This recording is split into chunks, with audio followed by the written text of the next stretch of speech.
The SHM Financial Group has been providing investors in South Jersey with financial strategies and solutions since 1958. We are a family business, an independent financial planning, wealth accumulation, and asset management firm, and we call South Jersey home.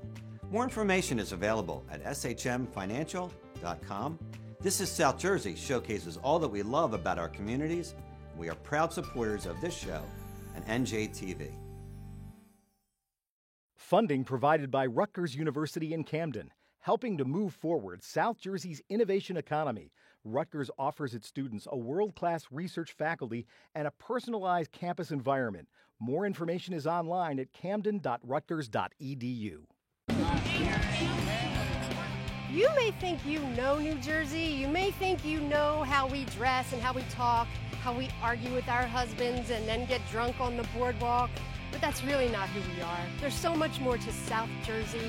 We have everything all in one place. We have museums, we have beaches, we have farms, we have great neighborhoods. There's so many reasons to live here and visit here, and we're gonna show them all to you. Come with me as we explore all that South Jersey has to offer, the people and the places. Scandal, come on. Yeah. This was the 1800s, right? This is the 1800s. Can you eat them? We don't mind if you sample one. I'm Marianne Aliardi, and this is South Jersey.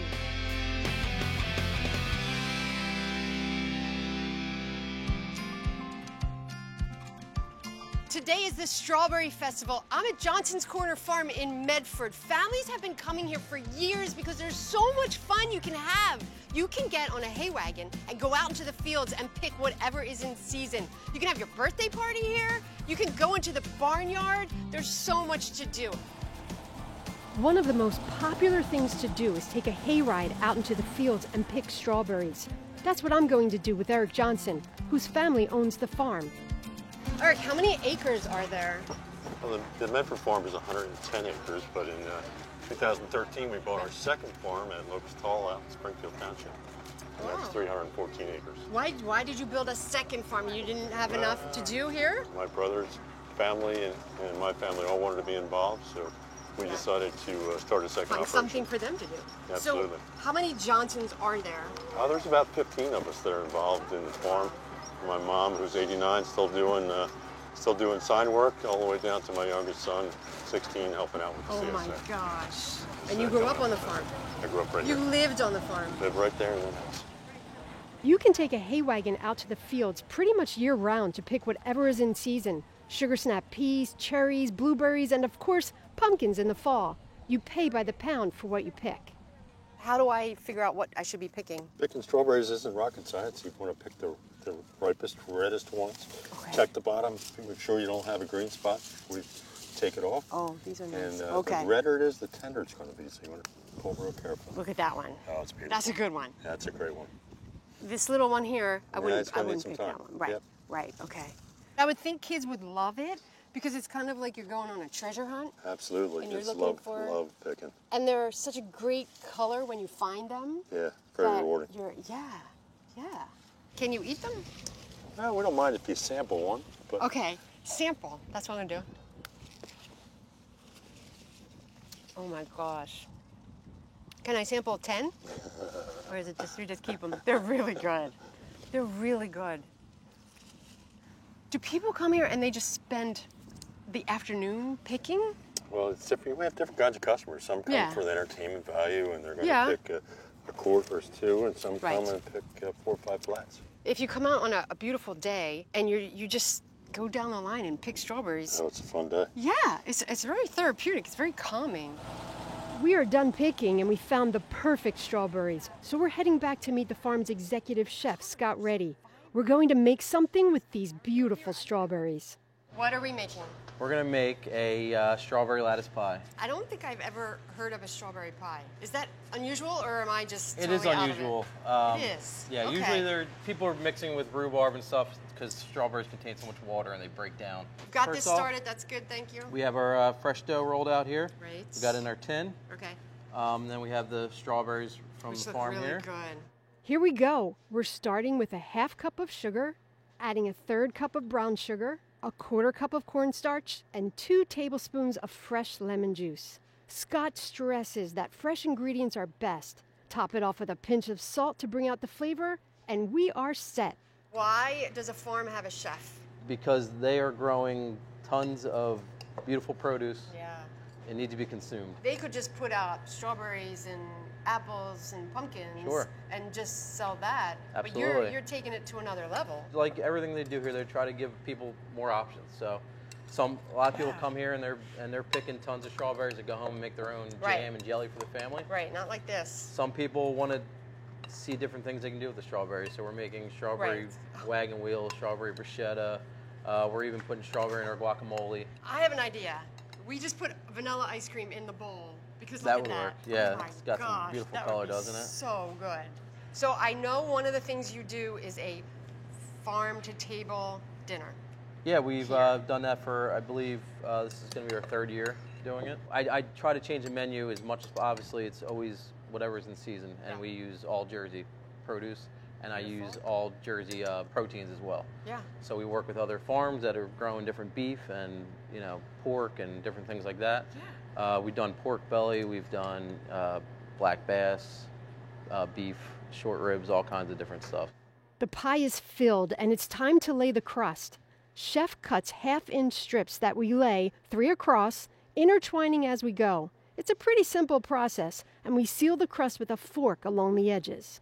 What should people know about buying fresh, buying local? Knowing where it comes from, supporting local businesses, very important, your local economy. And it makes sense. I mean, it's down the street from you. Why would you go further than you need to go to get the best? Yeah, and it tastes really good. Yeah. We're putting the finishing touches on our pie, painting on some egg wash, which is just egg mixed with water, and then sprinkling on a coat of sugar. We're cooking at 350 degrees for about 45 minutes. That oven can hold 100 pies at once. And lucky me, Scott had a pie already baking. Oh my gosh, that just looks good. We should just look at it for a little while. The color of the crust is perfect. Clearly, Scott knows what he's doing. I'm thinking I'm in for a treat, literally. Oh my, it's so good. Oh, it's so good. So for your farm-to-table dinners, would you make a dessert like this? People certainly enjoy our pies. We love making pies. Yeah. But yeah, you wanna those show 'em events something we new. try to do different things. Kind of show Yeah. them strawberries maybe in a way they haven't seen them before, and kind of. You're like, look, I have more in me than pies. I've done strawberries with scallops before, and people aren't used to. You think strawberries, they think dessert, or they think bruschetta or something, and it's amazing how different flavors can balance each other out. This has been a full day at the farm, but I'm thinking I have one more stop to celebrate the Strawberry Festival. Well, it's the Strawberry Festival, so I'm gonna have some strawberry ice cream. This is made here on the farm from the berries that they pick in the fields, and you know it's gonna be good, right? Oh my gosh, it's so good. Johnson's Corner Farm is probably the most family-friendly activity you can get. And we are here in South Jersey. You can come here and you can get your own strawberry ice cream. I'm in Collingswood, and I'm going into Chamomile Cottage, which is this cute little shop where you can buy soaps and candles and lotions. But when you come here, you can also take a class and learn how to make all those things at home. I'm going to take a class today. Donna Pixton Hacker owns the store, and she makes everything she sells. She started doing this because her son is allergic to hypoallergenic products, which isn't supposed to happen. She's self-taught, and as she got better at making soaps and lotions, her business grew. I had been working out of my home, and people found my website and asked if I taught how to make soap, and can you teach me how to make candles? And at the time, I was just making them and selling products, and I had gotten so many phone calls. I said to myself, I'm really like losing money here. So oh my gosh! I held my first class, and people drive over 3 hours away to come take classes here. I'm eager to take my class, especially since they are so popular. Some of Donna's classes can have up to 20 people in them, but today, it's just the two of us. All right, so what do we do? First step is to measure out our ingredients. We need 3 ounces of melted shea butter, then 10 ounces of coconut oil. And then we add the beer. It does look like beer, doesn't it? Yes. I actually use beer from the local brewery and make beer soap for them all the time. Really? Yes, I do. I didn't know that was a thing, beer soap. Yes, beer soap, wine soap. So if you use beer soap, do you smell like beer? No, it doesn't. Okay, that's the good. The aroma doesn't last in the outcome of the soap when it's finalized. Oh, so why would you want beer soap? Beer is actually really good for your skin and hair. We're moving on and adding 10 ounces of rice bran oil and 8 ounces of safflower oil. These oils make the soap more moisturizing, but if you have too many oils, the soap will be too soft and it will dissolve when you use it. Now this is the part where we can add fragrance if you'd like. Okay. Lemongrass is very popular. It's one of my favorite ones. I mix it with I'm a not lot really of sure things. how lemongrass smells. Lemony. So lemongrass, they use it a lot in cooking Okay. and Thai cooking. Okay. All right.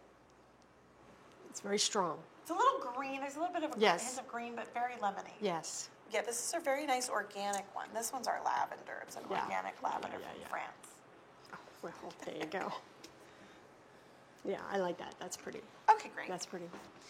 Would you use them both? Is that I a good do. mix? Yes. Okay. It's a very popular mix. I call it yin and yang because, well, you know, I make up all the names because they're Yes. all my blends. So yin and yang is something I think is like, I think lavender and lemongrass are really a perfect blend together. Yeah. What are some of the other names? I have a soap that's called Man in a Bar Okay. because it smells like a man that just got out of the shower. It's a really fresh, clean Really? scent. And when all my girlfriends, when I was getting ready to open the store, Yeah. they were here helping me, you know, wrap and label soap so we could stock the shelves. And every time they would, you know, smell it, they were like, "You have to. What is this called? It smells like a guy that just got out of the shower. That is funny. So you have to call this Man in a Bar and a Man in a Jar or Man in a." So bath bombs are Man in a Ball. There Soap you bars go. are Man in a Bar. Very good. Candles are Man in a Jar. To add fragrance, you need a ½ ounce to 2 ounces of the essential oil per pound of soap. We're making 2 pounds, so we'll be using about 2 ounces of the lavender oil. If you add too much, the soap will burn your skin. It's complex, and you have to be sure you know what you're doing, especially for the next part. We'll be blending lye into the mixture. Lye makes soap, but you have to be really careful when you use it. This is the lye. That could really hurt me. It could hurt you if it touches your skin. Okay. Look at you with the bare arms. You're a pro.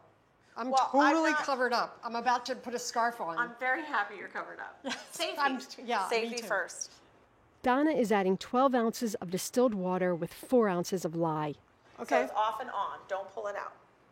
Ready? I will not pull it out. Okay, good. And I'm not going to move it around. I'm just keeping it in there, Keep it in touching there. the bottom with it on. You can move it around the bottom a little bit gently. Okay. Or not. If, Do you want me to? yeah, a little bit. Okay.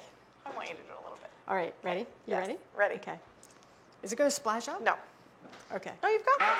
Oh, okay. I'm good. All right. Move it around a little. Oh, it's getting thicker. It's starting to emulsify. Wow. That happened really fast. So that's it. It's like that's going to become soap. It is going to become soap in Right. 24 hours. Right. All I have to do now is pour the soap batter into its container, and I'm adding some dried flowers. We have lavender and marigold. I could leave the flowers on top, but I'm mixing them in. Those are the finishing touches on our soap. Donna has some samples of what my soap should look like when it's finished. They're solid, and they smell good. When I take this home, am I putting it anywhere special? When you take this home, I have a lid for it. Yeah. You're going to keep it covered up for 24 hours on a shelf away from pets and children if you have any. Okay. And husbands, because sometimes this, or spouses, this Yeah. can look like fudge to some people. Keep it up somewhere for 24 hours and then Okay. take the lid off of it Okay. and let it air dry for about 2 weeks. Great. I love that. I love this whole idea. I'll just come back so I can make some lotion or Candles. scrub. Yeah. Definitely scrub. I'd like to make some scrub. That would be good. I will be back because this isn't just fun. I learned some things about soap making and about ingredients that go into the products we use. Not to mention, I now have some handmade, all-natural soap to take home. I'm in Clementon at a barbecue place called Lumpy's, down-home food joint in a South Jersey strip mall that offers excellent barbecue. And that's just the way owner Ed Willis likes it. Ed is going to show me how he makes delicious barbecue. What do we have cooking today, sir? All right, today you're going to make a brisket and pork ribs, okay?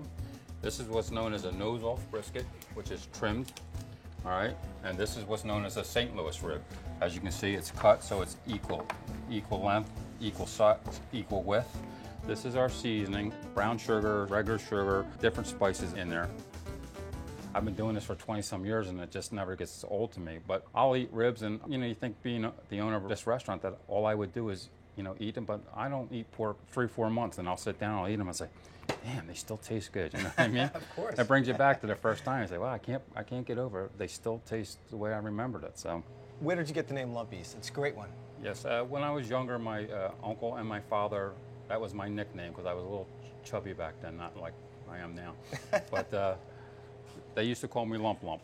And when I first opened up this restaurant, I was thinking, I didn't know what to call it. But then I said, Lumpy's Barbecue. And I said, okay, good enough. I didn't want to worry about it no more. I came up with that name, and everybody seemed to like it. So that's great. What would you say are the fan favorites? We have a lot of things to offer here, and we sell wraps and we sell quesadillas, but we use the same meats, you know what I mean? So we're not like trying to overwhelm ourselves with extra stuff. We use pork, brisket, and chicken, but we make it different. We make it with a wrap, with coleslaw, Right. We make quesadillas. So there's a variety of... Yeah, so you can get the meats on whatever you want. Speaking of that, I think the brisket and the ribs have to find their way to... The smoker. We're heading out back to put this seasoned meat into the smoker. Ed says most people cook their meat low and slow, but he doesn't. This will cook for about 4 hours at 260 degrees. That large piece right there, Ed will cook it for about 7 hours instead of the usual 12. While we're waiting for the smoker, we're going to head inside to make one more thing you can't do without when you're eating barbecue. Ed is showing me how he makes his sauce, which is a fan favorite. Sauce is next. How important is the sauce? That's the foundation. I mean, the meat's important too. Sure. A real barbecue, you can eat it without sauce and say, man, that tastes good, Okay. You've seen all the rubs and stuff we put on there. That's where the flavor is. You don't want to hide it with a lot of sauce. You just want to enhance it with the sauce. We're starting with a house barbecue sauce, and then a hot sauce. Ed says it's a 6 on a scale of 1 to 10. Next, we add some apple cider vinegar to balance the heat with some sweetness, some crushed red peppers, and Cajun rub. Most people just buy cheap spices. If you don't buy the top of the line spices, you're only hurting your product. Okay. Okay. All right. This is a Worcestershire sauce, and it also has some liquid smoke in it. Okay? Can you say that 10 times fast? I can't say it once fast. Okay. All right. Time for the spices: black pepper, cayenne pepper, and white pepper, plus salt and sugar, granulated garlic, and 3 pounds of brown sugar. We just whisk it until everything's dissolved. Do you see the smoke coming out of my ears right now? You get hit first with the sweet, and then the heat comes behind it, but then the sweet kind of comes back again. It's nice. You're not it's good. supposed to drink this. Like we just did. Yeah. Hot sauce is good when you want to keep going back after. You got a good hot sauce. Looks like the smoker has done its job, and it's time for more cooking. This is going right from the smoker to the flame, so it won't take long. Ed is adding a glaze to caramelize, and then we are good to go. I'm getting a little dizzy from the smell. The aroma is wonderful in here. This is the brisket. It's fantastic. You cut it against the grain, but sometimes it's hard to see where the grain is, so you literally have to flip it over. So what we'll do is we'll just cut a few slices off. Nice, okay. And that's all that seasoning that we put on earlier. I've learned a lot cooking with Ed, and we're filling our plates with some delicious down-home cooking. I can't wait to try it. Man, that's delicious. Yeah, it's good stuff. I'll be back. Ed has certainly showed me what passion and quality can do for good barbecue. Lumpy sure does know how to do barbecue right, which does make sense. Because remember, this is the South. South Jersey, that is.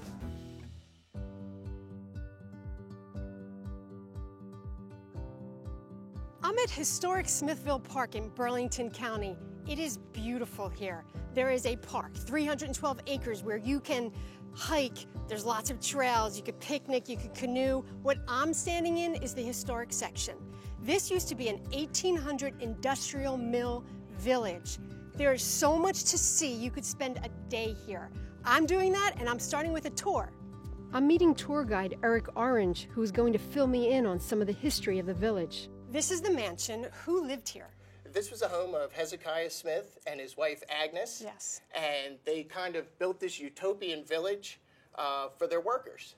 And it wasn't without scandal, of course. Scandal, come on. Yeah. This was the 1800s, right? This is the 1800s. Hezekiah, again, he was an inventor, he was a businessman, but he was also a politician. And 2 days after he was elected to a seat in Congress representing Burlington County, an article came out A Congressman's Dilemma. One wife in New Jersey, one wife in Vermont. No way. Yeah, Hezekiah Smith was... a bigamist. He was. Yes, Wow. certainly he was. So did the second wife know about the first wife? What did she know and when is the big question. Certainly she knew that there was another family. She may have thought there was a divorce. We're not really sure about that. That's incredible that that would happen back then when you don't think anything like that You really don't, but it happened more often, I think, than we assume. So how long did they live here? From 1865, and then Agnes died tragically young. She was only 43 years old. She died in 1881. Wow. And Hezekiah was heartbroken. He even said, he wrote in his diary, attended the funeral of my wife today. Expect no more happiness in this world. Oh, Yes, he was certainly devastated. He even commissioned a marble statue of Agnes. Is it here? No. After Hezekiah passed away, there was a 10-year-long court battle between the officers of the company and the original Smith family. There were actually 4 children by that time. The eldest son, Elton, won that court case. He came here to Smithville to claim his prize, and one of the first things he did was he ordered a team of men into the South Garden and had the statue demolished and thrown into the Rancocas Creek. Oh, wow. You can tour any of the homes in the village, including Hezekiah Smith's mansion. Right now, we're going to see the workers' homes, which sit on a road called Workers' Row. It was the Smiths' idea that they could create this model industrial village where they could have industry, but also culture and agriculture.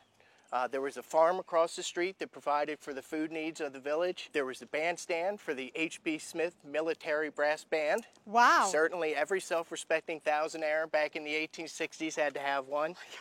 Did you say thousandaire? A thousandaire, yes. He wasn't quite a millionaire, but he was quite wealthy. And he actually had a moose named February that they trained to pull a cart. And he would take February to his election campaign stop. Oh my gosh. Yeah, absolutely. It was a wonderful place. They have all this scandal, and yet they are providing so much for their employees. So it's kind of like, were they scandalous or were they really nice? It really is. You know, you come here, we tell the stories, we let you make your own decisions, come to your own conclusions. The workers' houses were restored in 2010, but the restoration still reflects life in the late 1800s. It was important to Hezekiah and his wife that their employees had beautiful homes. This is pretty big. This is the second generation of homes that were here. Yeah. The first homes that were here were built by the Shreve brothers in the 1830s, and Mrs. Smith, Agnes, didn't feel like they were sufficient for the workers. These guys their skills were in high demand, so they had to give them a really nice place to live. So she had all the houses here on Park Avenue torn down and replaced with these, and they are very nice. They are. How many people would live in one house? It would be usually just a family, and we've looked at some census records. Sometimes there was a boarder, but generally a family of anywhere from 4 to 5. Only men could work at the factory, so women were responsible for tending house. They would have used a wood stove for cooking. They had an ice box. This is a jelly cupboard behind you. Those are actual antiques that we've got here. Wow. Yeah, so it was actually a comfortable house for those guys back then. And that's an ironing board. It is an ironing board. I can't imagine what these people did just to survive. I mean, to them it was just living, right. But to us it seems more like survival. Yes. I'm going to see a new addition to the historic park, the Underground Railroad Museum. I'm meeting the museum's curator, Louise Calloway. Everything you'll see here is from her personal collection. She has spent a lifetime collecting these artifacts, and this was all being stored in her basement until the Burlington County freeholders offered her one of the mill workers' houses for the museum. We're talking here about Jamestown, the first colony in America, and how we got here. 1619 is when we came. We were being taken to Cuba by the Dutch, and it was kind of accidental. The people who were taking us ran out of fuel and food and landed on the shores of Jamestown, and we were bartered for. So by mistake? Yeah, by mistake. Wow. 20 of us were sold, bartered for, and then more Africans brought in to Jamestown. And they were the ones that brutalized us. And these are some of the things they used in that they're brutalizing us. This whip here was used on people in the house slaves, like women and children. That branding iron was taken from the plantation where Michelle Obama's great-great-grandfather was enslaved. Really? This one here, shackle. And you couldn't move, and that was the goal. And sometimes I get very discouraged too, because I see all these images on the wall, the hangings and stuff. And it gets next to you. Sure. And you wonder how much this thing has changed in this day and age. Yeah. I love talking with Louise and hearing all that she knows about the history of slavery. She put this museum together piece by piece with artifacts that are true treasures. Smithville Village is a great place to spend the day and see what it was like living in an industrial village back in the 1800s. There's a lot of history here, with a little bit of scandal thrown in. And it's right here, in South Jersey. From small town shopping to large-scale retailers, Camden County businesses offer everything you're looking for. By shopping in Camden County, you're promoting local job growth, plus you're saving time, money, and our environment. So take the pledge to support our community. Shop local, shop Camden County. For more information, visit shopcamdencounty.com. Funding provided by Rowan Medicine, providing health care throughout South Jersey for nearly 40 years. Our healthcare team provides comprehensive, high-quality care for the entire family. To find out more, visit rowanmedicine.com. And Virtua, helping you be well, get well, and stay well through primary and specialty care, urgent care, and 24/7 emergency care for children, teens, and adults. More about all of Virtua's services is online at virtua.org.